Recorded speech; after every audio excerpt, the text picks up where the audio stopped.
여러분 잘 알고 계시는 오스왈드 챔버스 주님은 나의 최고봉이라고 하는 책으로 굉장히 유명하죠. 그 책에 보면 이런 말씀이 있습니다. 하나님은 우리 믿음을 단련시키기 위하여 상황을 조성하시고 우리를 그 속으로 밀어 넣으십니다. 그 이유는 믿음의 속성은 믿음의 대상을 실제로 만드는 것이기 때문에 그렇습니다. 우리가 예수님을 알기까지 그분은 단지 추상적인 존재일 수밖에 없습니다. 그러나 예수님의 음성을 듣는 순간 우리는 믿음을 통해 실제를 소유하게 되고 이때 믿음은 무한하게 됩니다. 굉장히 어려운 말씀인데 무슨 말인지 모르겠다 하는 눈빛입니다. 이게 무슨 말이냐면 우리가 어떤 맞이하는 환경과 어려움, 여러 가지 많은 상황 속에서 하나님은 그 모든 것들을 통해서 무엇을 연단시키시고 단련시키시고 성숙시키시냐면 바로 우리의 믿음이라는 거예요. 믿음. 그런데 이 믿음이라는 것이 그런 환경 속에서 정말 예수님을 제대로 만나지 못하면 우리는 추상적인 예수님만 믿으면서 그냥 생활할 수밖에 없다는 거죠. 하지만 그런 상황 속에서 하나님이 우리의 믿음을 더욱더 연단시키고 단련시키셔서 우리의 이 믿음의 눈을 통하여 실제로 존재하시는 그 예수님을 보게 하시고 만나게 하신다는 거예요. 그래서 우리의 믿음이 실제로 존재하시는 그 예수님을 만나게 될 때, 붙잡게 될 때 그 믿음은 우리 안에 무한한 능력의 믿음이 될 수 있다. 여러분 믿으시기를 주님의 이름으로 축복합니다. 여러분 그러고 보니까 오늘 말씀에 보면요 칠병이어라고 하는 그런 별명을 가지고 있는 한 이야기가 나오고 있죠. 칠병이어. 7개의 떡과 2마리의 물고기를 가지고 몇천 명을 먹었습니까? 예수님께서 4,000명을 먹이신 너무나 놀라운 사건이 오늘 마가복음 8장에 기록되어 있습니다. 그러나 여러분 이 말씀을 딱 읽는 순간 어떤 이야기가 제일 먼저 생각나십니까? 오병이어. 저희는 마가복음 6장의 말씀을 통해서 오병이어의 사건을 이미 한 차례 살펴본 적이 있습니다. 그래서 이 말씀을 읽으면서 너무 오병이어의 사건과 비슷한데 왜 비슷한 내용을 이렇게 8장에서 다시 한 번 더 실어 놓았을까? 그리고 목사님은 왜 비슷한 내용을 이미 오병이어의 사건을 통하여 말씀을 전하셨는데 왜 똑같은 본문을 가지고 이렇게 말씀을 하실까? 여러분 이상하게 그렇게 생각하실 수도 있을 것 같습니다. 그러나 여러분 어떤 학자들 간에 물론 그 의견은 다르긴 하지만 어떤 학자들은요 마가는 왜 이런 비슷한 본문을 이렇게 6장에도 싣고 8장에도 실었을까? 이 내용은 사실 틀린 내용이 아니라 같은 내용이다 이렇게 말하는 학자들도 있더라고요. 그래서 오병이어의 사건을 지금 마가는 한 번 더 8장에 조금 다르게 각색을 해서 좀 필요에 의해서 8장에 적었을 것이다 이렇게 이야기하는 학자들도 있습니다.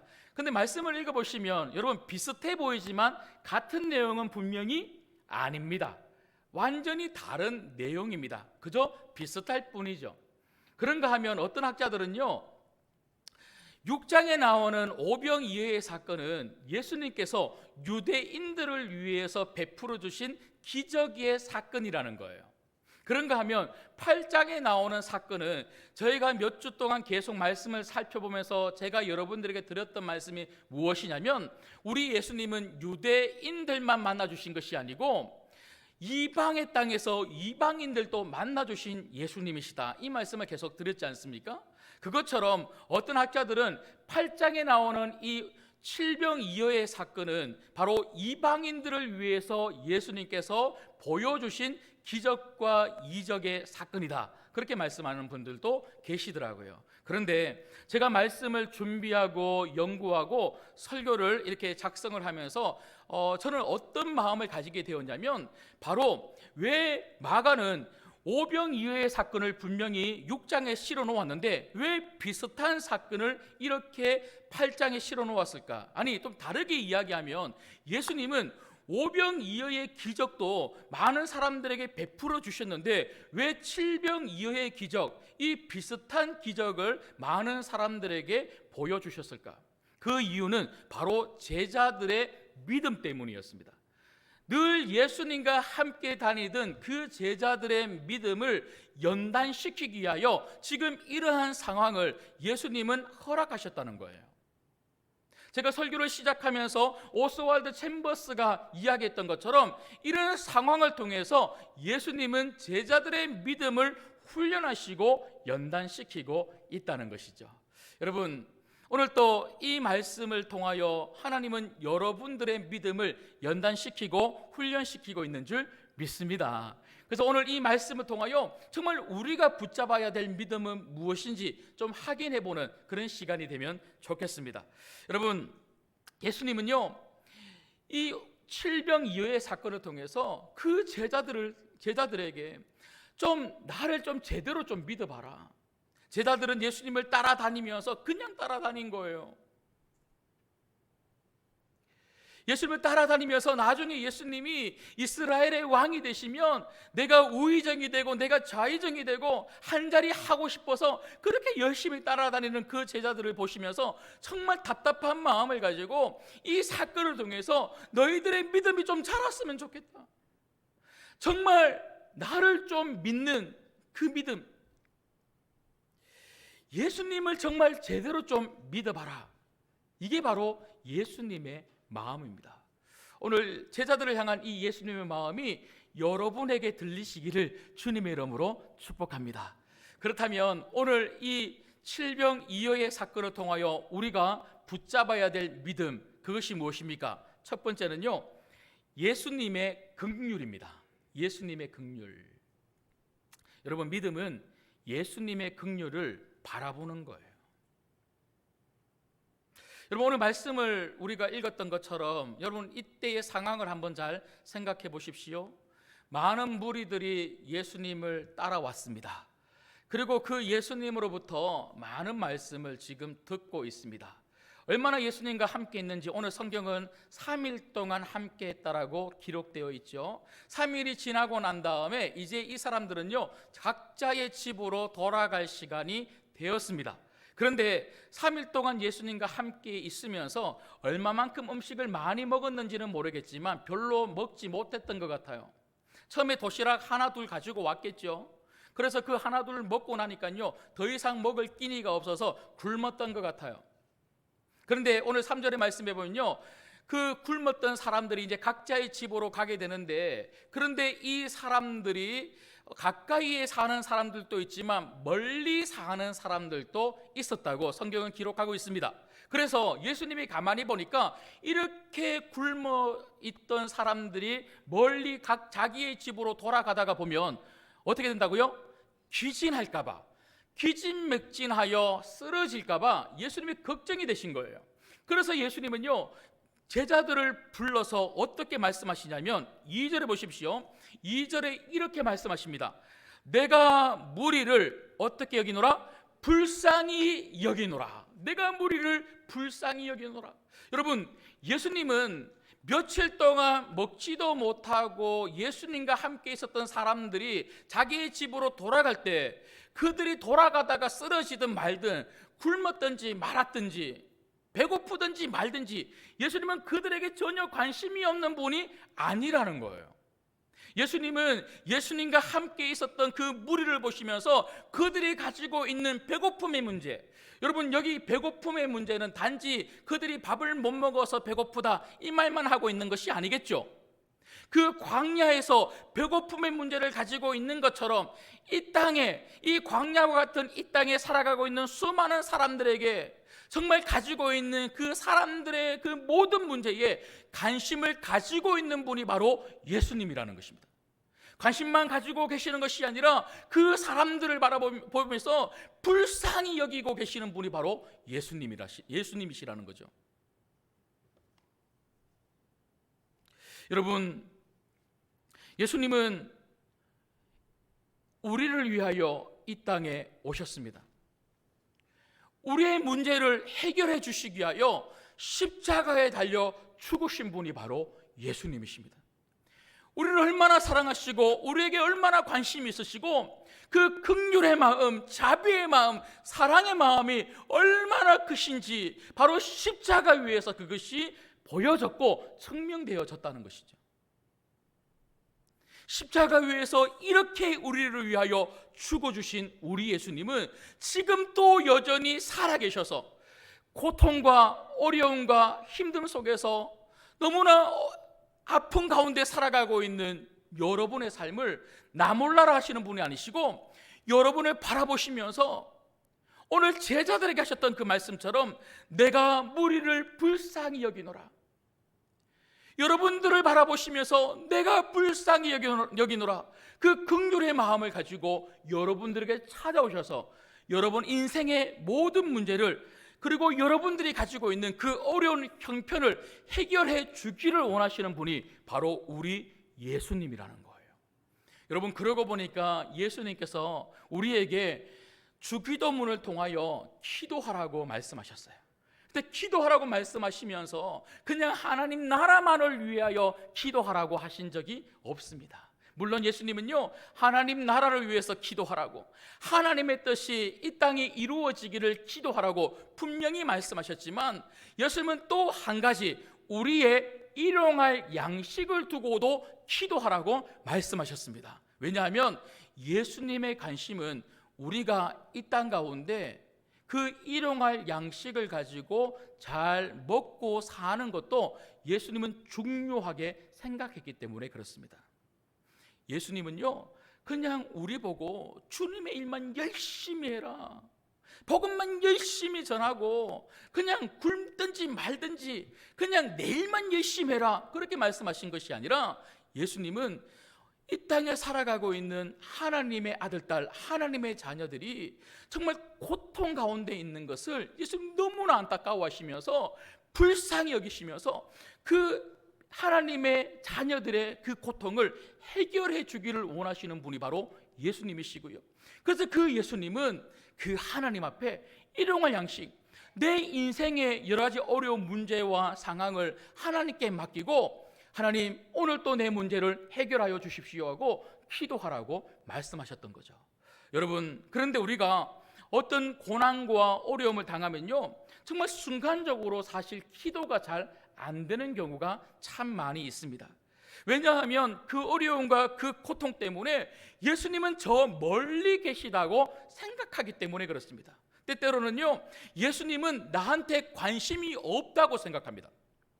그리고 예수님이 이런 상황을 만들었다고, 왜 예수님이 나를 이렇게 힘들게 만들었냐고, 왜 이렇게 고통스럽게 만들었냐고 그렇게 생각하는 거예요. 여러분, 그런데 그 생각은 누구의 생각입니까? 여러분의 생각이에요. 여러분의 생각이에요. 예수님은 저 멀리 계시다, 예수님은 나한테 관심 없다, 나 따위는 관심 없는 분이 바로 예수님이시다, 예수님이 정말 나에게 관심이 있다면 어떻게 나를 이렇게 힘들게 만들 수 있어, 어떻게 이렇게 고통스러운 가운데 살아가고 있는 나를 내버려 둘 수가 있어, 그렇게 생각하고 산다는 거예요. 여러분, 그런데 그 생각은 내 생각이고요, 그 부정적인 생각은 사탄이 주는 생각이에요. 여러분, 생각이 얼마나 무서운지 몰라요. 특별히 부정적인 생각을 가지고 부정적으로 바라보면요, 모든 게 부정적으로 보여요. 망했어, 안 돼. 여러분, 아직 안 망했는데 망했다 그래요. 아직도 여전히 변화될 수 있는 소망이 있는데 안 된다 그래요. 안 된다 그래요. 그렇게 규정해 버리는 거예요. 사람들과의 관계도 그렇지 않습니까? 여러분, 우리는 사람들과의 관계 속에서도요, 부정적 생각을 가지고 저 사람은 나를 싫어해 그래요. 저 사람은 나를 미워해. 자꾸만 그 사람을 그렇게 생각하고는요, 사람들과의 관계를 멀리 하려고 그러고 등을 돌리려고 하는 거예요. 사단이 주는 생각입니다. 그 사람은 절대로 여러분을 미워하지 않습니다. 그 사람은 절대로 여러분들을 싫어하지 않습니다. 싫어한다고 말한 적도 없고요, 싫어하는 행동을 한 적도 없어요. 그런데 우리는 어떻게 생각합니까? 내가 그렇게 부정적인 생각을 가지고 그 사람 눈빛을 보니까 나를 싫어한다는 거예요. 저 그런 이야기 몇 번 들어봤어요. 여러분, 제가 눈이 작아서 눈빛이 그런 거지요, 제가 그렇게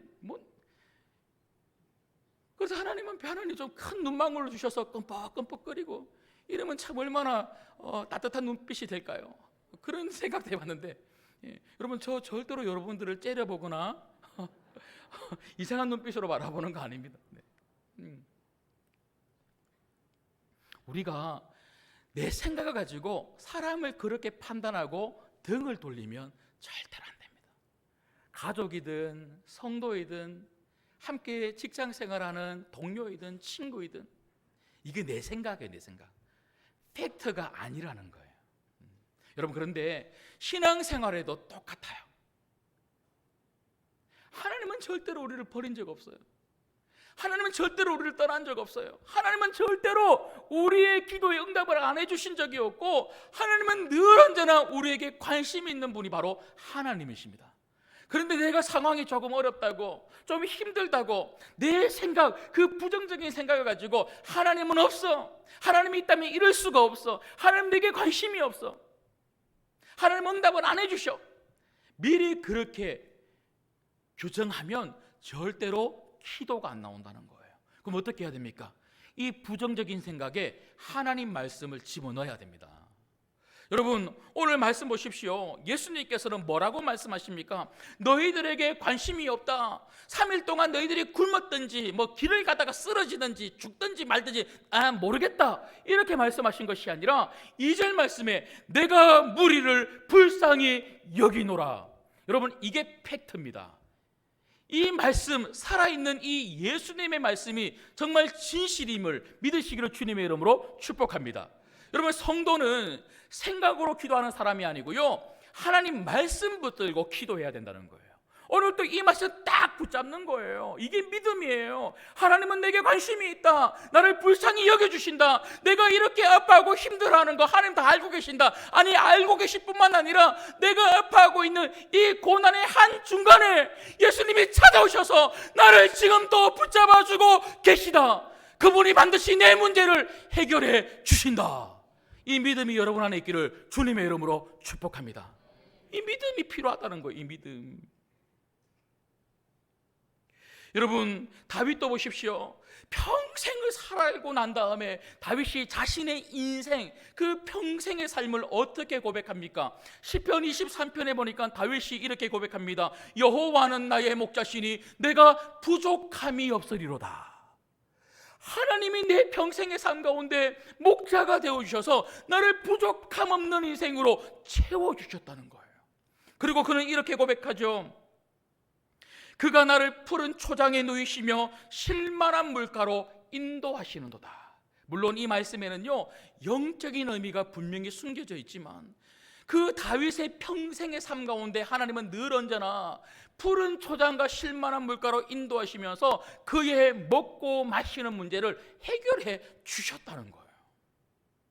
여러분, 우리 하나님은 영적인 양식만 여러분들에게 주시는 것이 아니라 여러분의 모든 필요를 공급해 주시는 공급자이심을 믿으시기를 주님의 이름으로 소망합니다.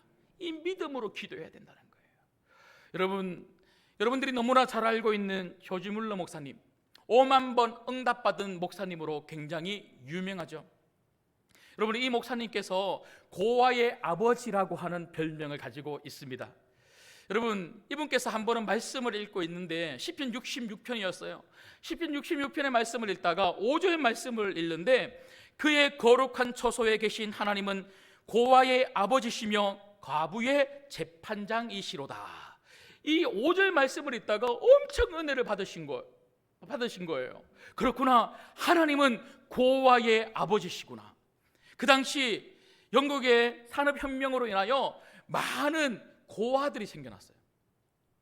부모를 잃어버린 많은 고아들, 그 자녀들이 영국 사회 안에 그렇게 있는데요, 그 자녀들을 보면서, 그 고아들을 보면서 하나님이 저들의 아버지시구나, 하나님이 저들의 아버지시라면 내가 저들을 책임져 줘야 되겠다. 그래서 그들을 끌어모아서는요, 그들을 위해서 하나님께 기도했어요.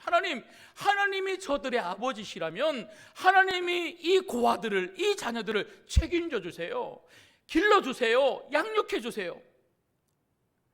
그래서 그는 평생 동안 1만 명 이상의 고아들을 양육하고 키운 고아들의 아버지가 되었습니다. 그런데 여러분, 우리가 자녀를 키워봐서 알지만 우리가 보통 한 명의 자녀를 키우든 두 명, 많아봐야 세 명 아닙니까? 이 자녀들을 키울 때에 여러분 얼마나 많은 고생을 하는지 몰라요. 돈덩어리요, 돈덩어리. 자녀 두 명, 세 명 키우려면요 돈이 얼마나 많이 들어가는지 몰라요. 이것들이 잘 돼서 돈을 갚아야 될 텐데, 그죠? 예. 근데 여러분, 두 명, 세 명 키우는데도 돈이 그렇게 많이 들어가는데 10,000명 이상을 이 자녀들을 키우는데 얼마나 많은 물질이 들어갔겠습니까? 그런데 어떻게 이렇게 조지 뮬러는요 그 자녀들을 키울 수 있어요?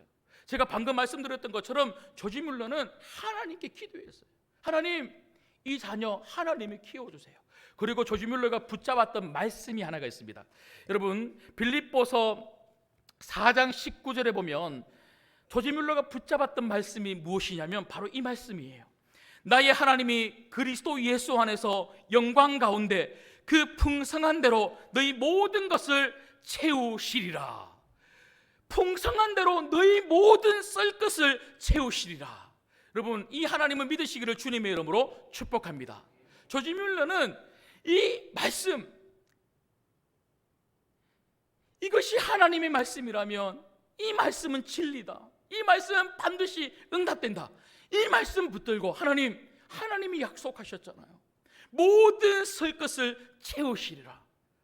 그 약속의 말씀, 예수님의 말씀을 붙들고 간절히 기도했더니 5만 번이나 응답을 받고, 그래서 10,000명이 넘는 그 고아들을 잘 키울 수가 있었습니다.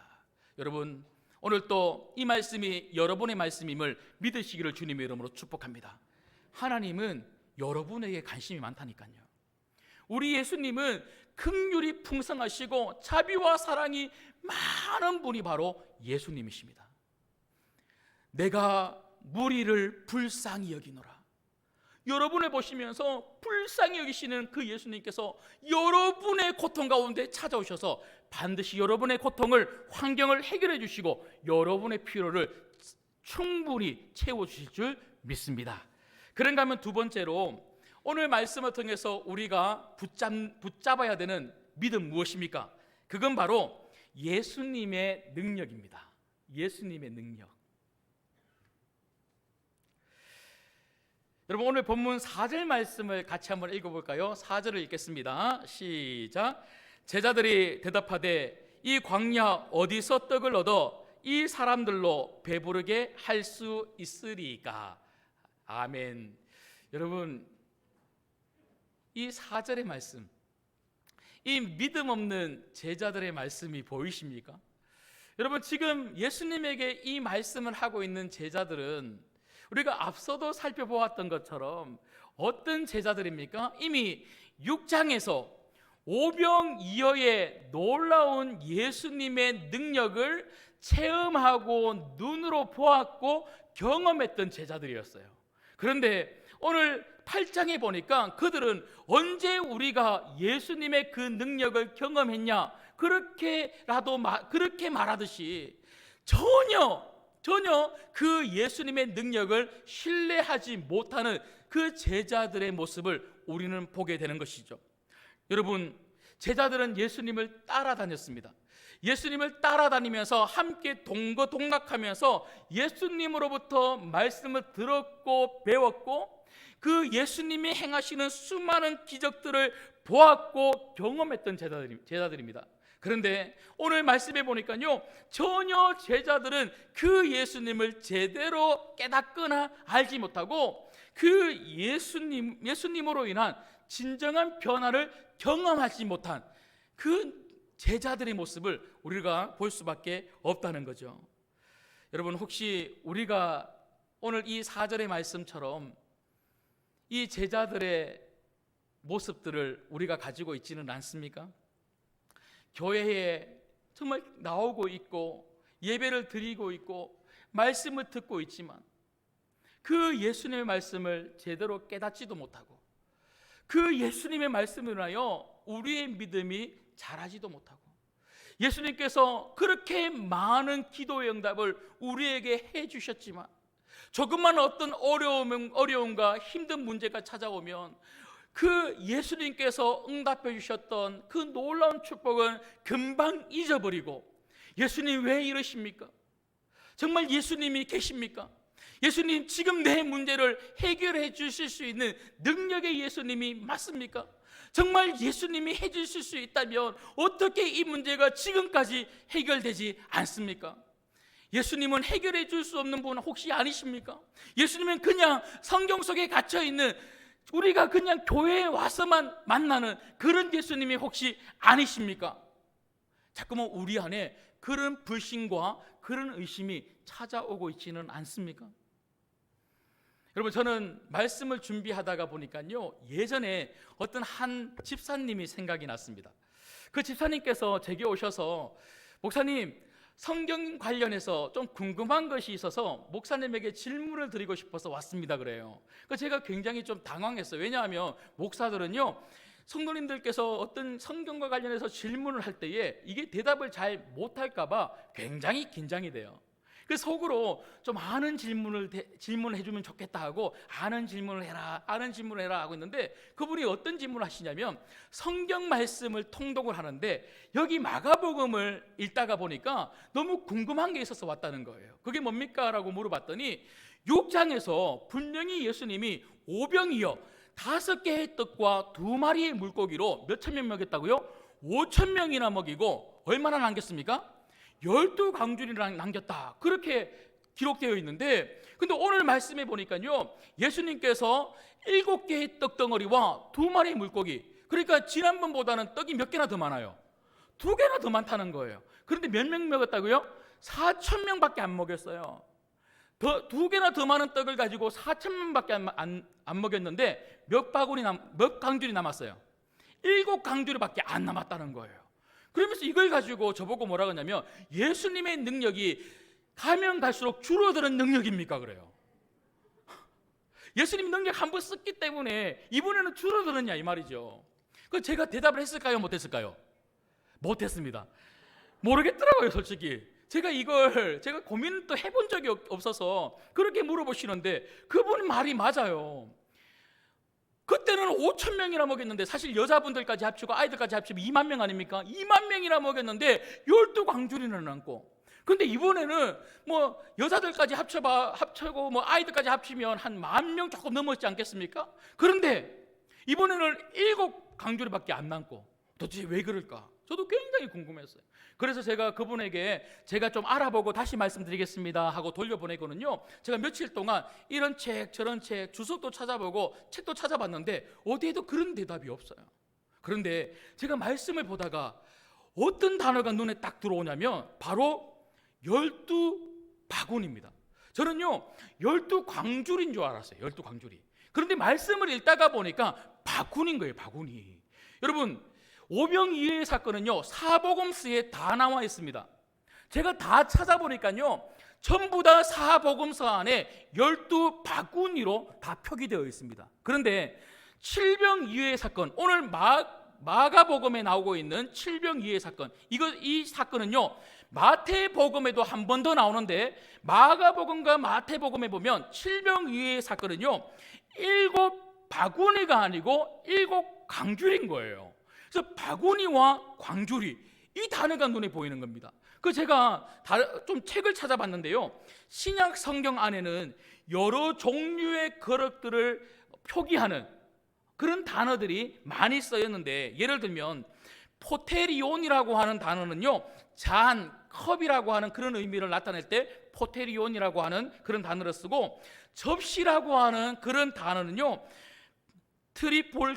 트리볼리온이라고 하는 그런 단어를 쓰고요. 그리고 요한복음 2장에 보면 항아리 있지 않습니까? 항아리를 가리킬 때는요 휘드리아라고 하는 그런 단어를 씁니다. 그러니까 이런 여러 종류의 단어들을 통하여 용기를 표기를 했는데, 근데 바구니라고 하는 단어는 어떤 헬라어를 쓰냐면 코피노스라고 하는 그런 헬라어를 썼어요. 그리고 7광주리라고 할 때 이 광주리라고 하는 단어는 스피릿이라고 하는 그런 단어를 썼습니다. 그래서 제가 이 단어의 뜻을 한번 찾아봤는데 바구니로 쓰였던 코피노스는요 어떻게 설명되어 있냐면 한 끼 식사를 위해 가지고 다니는 도시락. 그러니까 이스라엘 백성들이, 유대인들이 어디 멀리 여행을 떠나거나 잠시 집을 떠날 때에 한두 끼 밥을 먹어야 될 거 아닙니까? 그 밥을 싸가지고 다니던 도시락 그릇, 그게 바로 바구니, 코피노스였다는 거예요. 그러니까 12바구니가 남았다는 것은요, 12도시락통 그 정도가 남았다는 거예요. 그렇다면 광주리는 뭐냐? 스피리스는요, 여러분 이 단어가 어디에 쓰였냐면 사도행전 9장에 보면 다메섹 도상에서 바울이 예수님을 만나지 않습니까? 그 예수님을 만나고 난 다음에 그가 얼마나 은혜를 받았든지 그가 다메섹에서 하나님 말씀, 예수 그리스도 복음을 전하는 거예요. 복음을 전하니까 유대인들이 굉장히 당황스러운 겁니다. 원래 바울은 자기들 편이었거든요. 그런데 예수님을 전하니까 유대인들이 너무나 당황스러워서 그 바울을 핍박을 해요. 그 유대인들의 핍박을 피해서 성문 밖으로 이제 도망을 갔는데, 어떻게 그 성문 밖으로 나갔냐면 광주리에 매달려서 나갔다, 이런 표현이 있다는 거죠. 여러분 여기에 쓰였던 단어가 바로 광주리입니다. 여러분 그러므로 광주리의 크기는요 얼마만한 크기냐면 사람 한 명이 좀 앉아 있을 만큼의 그 크기 정도라는 거예요. 여러분 그러면 제가 한번 물어볼게요. 12바구니가 큽니까? 7광주리가 큽니까? 7광주리가 큰 거예요. 여러분 제가 왜 이런 말씀을 드리냐면, 여러분 예수님의 능력은 결코 쇠하지 않는 능력이라는 것입니다.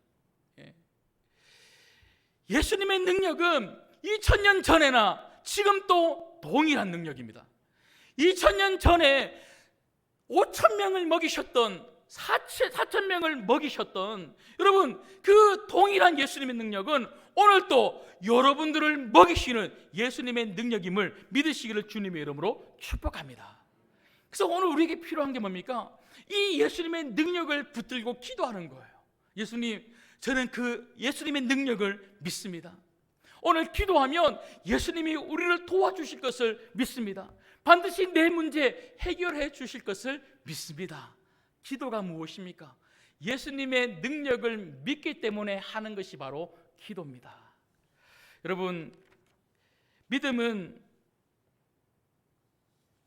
예수님의 능력을 믿고 기도하는 사람들이 바로 믿음의 사람들입니다.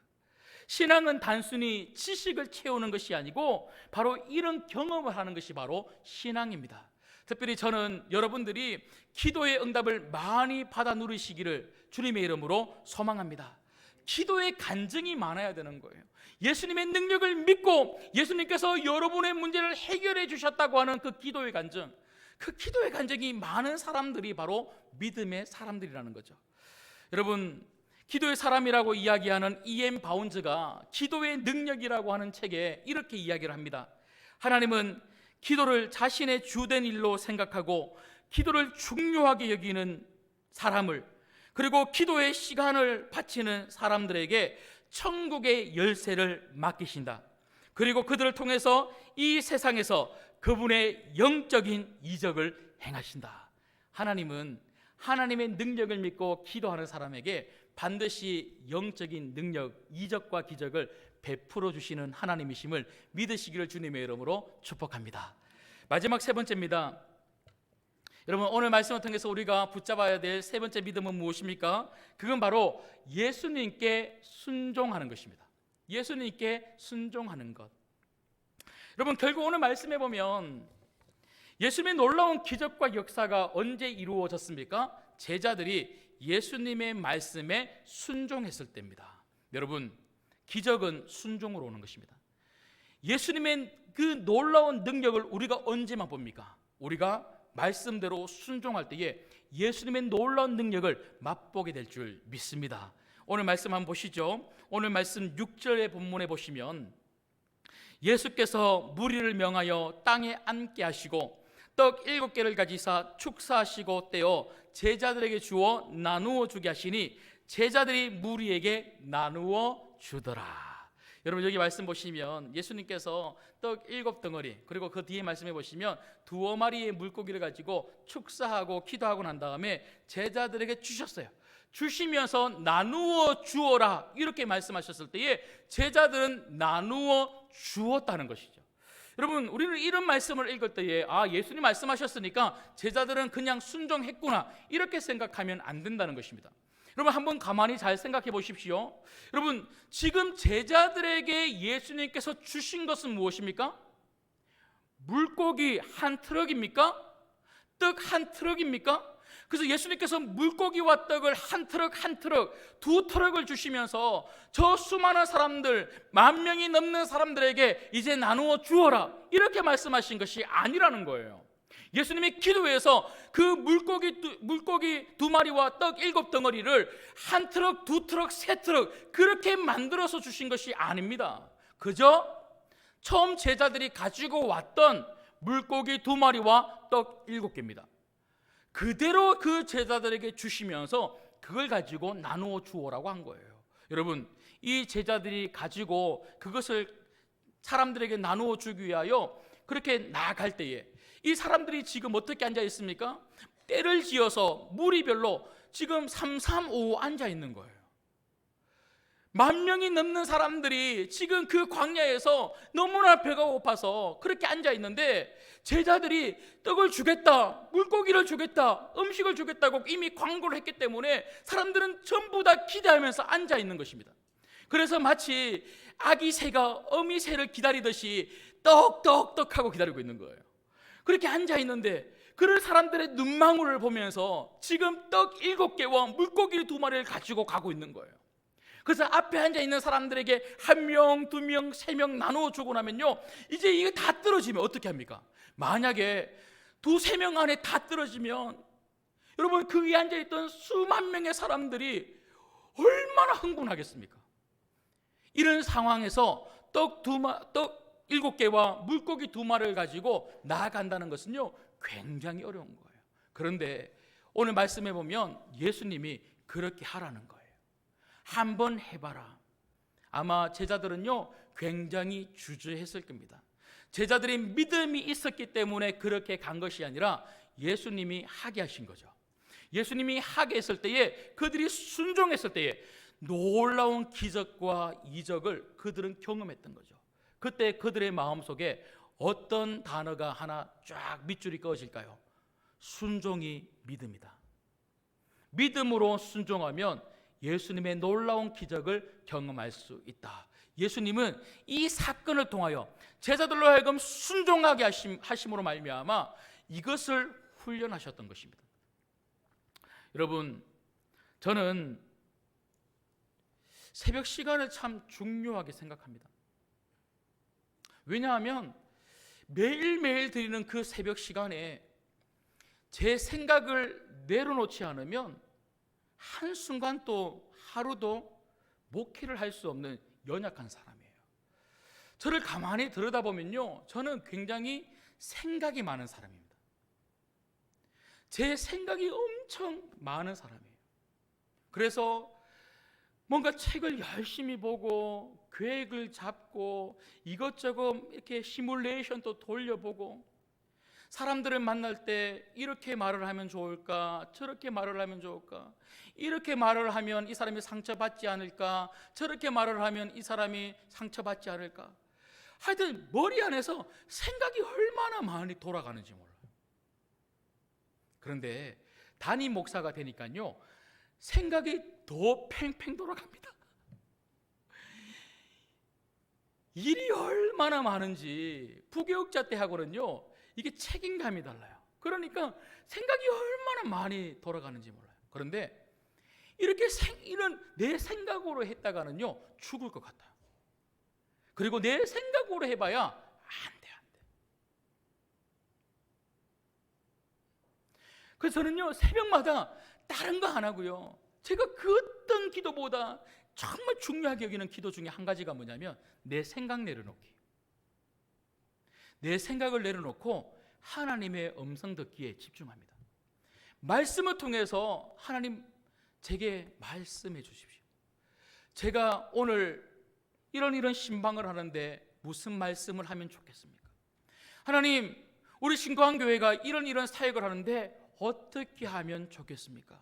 하나님, 오늘 이런 분하고 제가 상담을 하는데 어느 말씀을 가지고 어떻게 말씀하면 좋겠습니까? 그래서 간혹 어떤 분들이 저보고 그래요. 목사님은 이런 아이디어가 어디서 나와요? 그래요. 예수님한테서 나와요. 하나님 말씀을 통해서 나와요. 늘 하나님 말씀에 집중하면서 사람들하고 만나는 문제이든지, 목회를 하는 문제이든지, 사역을 하는 문제이든지, 하나님이 하시는 그 말씀에 그저 순종하는 하루. 그 말씀을 순종해 보면요, 얼마나 신나는지 몰라요. 내 생각으로 할 때는 자꾸 일이 꼬이고 안 되고, 그런데 하나님 말씀에 순종하고 그 말씀대로 해 나가면요, 너무 재밌어요. 그리고 결과가 너무 좋아요. 여러분, 이왕 신앙생활 하는 거 재밌게 해야 되지 않겠습니까? 신앙생활은 재밌어야 돼요. 신앙생활의 재미가 뭡니까? 하나님 말씀에 순종하는 겁니다. 하나님 말씀대로 순종하면 놀라운 하나님의 응답과 하나님의 역사와 기적을 경험할 수 있어요. 순종해 본 사람들만이 알아요. 하나님 말씀대로 살아본 사람만이 아는 놀라운 축복. 여러분, 여기 앉아서 떡만 먹는 사람들은요, 몰라요. 앉아서 그냥 제자들을 통하여 고기를 얻어먹는 사람들은요, 몰라요. 이 떡이 어디서 왔는지, 이 물고기가 어디서 왔는지. 그러나 그 떡과 물고기를 나누어 주는 제자들은 알았어요. 왜 알게 되었죠? 순종했기 때문에 그래요. 여러분, 순종해 보십시오. 매일매일마다 여러분 생각 좀 내려놓으시고 하나님 말씀으로 여러분을 채우십시오. 그리고 매일매일 주시는 그 말씀을 가지고 한번 순종해 보십시오. 그 하나님 말씀대로, 그 음성대로 순종할 때에 놀라운 삶의 기쁨이 여러분들에게 주어지게 될 줄 믿습니다. 말씀을 맺겠습니다. 여러분, 믿음은 예수님에게 초점을 두는 거예요. 어려운 환경과 형편과 문제에 자꾸 주목하고 초점을 두면요, 불안해요. 답답해요. 여러분, 우리가 자꾸 불안하고 답답하고 힘들고 초조한 이유가 뭐예요? 상황에 초점을 두기 때문에 그래요. 상황에 초점을 두는 사람들은요, 너무너무 힘들어요. 여러분, 기도를 해도 그래요. 기도를 해도요, 자꾸 상황에 초점을 두면서 불안한 문제를 가지고 자꾸 불안해하면서 자꾸 하나님에게 문제 해결해 주세요. 자꾸 그렇게만 하니까 기도를 해도 은혜가 안 되고 기도를 해도 평안함이 없어요. 기도는 문제만 나열하는 것이 기도가 아닙니다. 기도의 가장 중요한 본질은 예수님에게 초점 두기입니다. 예수님에게 초점을 두면서 예수님과의 깊은 교제를 먼저 누리고 난 다음에 그 예수님에게 여러분 문제를 맡기는 거예요. 믿음은 예수님 바라보기입니다. 여러분, 특별히 오늘 이 말씀을 통해서 예수님은 제자들로 하여금 나를 좀 바라봐라, 나 좀 믿어라, 이렇게 말씀하고 있는 거예요. 예수님은 어떤 예수님을 제자들로 하여금 바라보기를 원하십니까? 우리 인생의 문제에 관심이 많으신 예수님. 내가 무리를 불쌍히 여기노라. 예수님은 제자들에게 제일 먼저 들려주신 말씀이 내가 무리를 불쌍히 여기노라. 나는 저 배고픔의 문제를 가지고 있는 사람들의 문제를 나 몰라라 하는 그런 예수가 아니다. 나는 저들의 아픔에 깊은 관심을 가지고 있고 저들을 불쌍히 여기고 있고 저들의 문제를 해결해 주기를 원하는 예수다. 이것을 제자들에게 말씀하고 계셨죠. 그리고 예수님은요, 어떤 예수님을 바라보기를 원하십니까? 능력의 예수님. 우리 예수님에게는 못하는 것이 없습니다. 오늘 또 이 예수님, 능력의 예수님 붙들고 우리가 기도하면 수로보니게 여인의 문제를 해결해 주신 예수님, 지난주 우리가 말씀을 통하여 살펴봤던 것처럼 기먹고 말하지 못하는 그 사람의 문제를 불쌍히 여기시면서 그를 만나주셨고 그를 만져주시고 그의 그 기먹은 문제, 말하지 못하는 그 문제를 해결해 주신 그 예수님께서 우리의 문제도 해결해 주실 줄 믿습니다. 여러분, 이번 주간에 이 예수님 바라보시면서 결국 말씀대로 순종하는 자들에게 이 놀라운 능력이 주어진다는 것이죠. 이번 한 주간에도 정말 이 말씀이 여러분들에게 삶이 되면 좋겠습니다. 믿음은 삶이잖아요. 이번 한 주간에도 이 믿음, 예수님의 긍휼, 예수님의 능력, 예수님께 대한 순종, 이 믿음으로 살아가시기를 주님의 이름으로 소망합니다. 기도하겠습니다.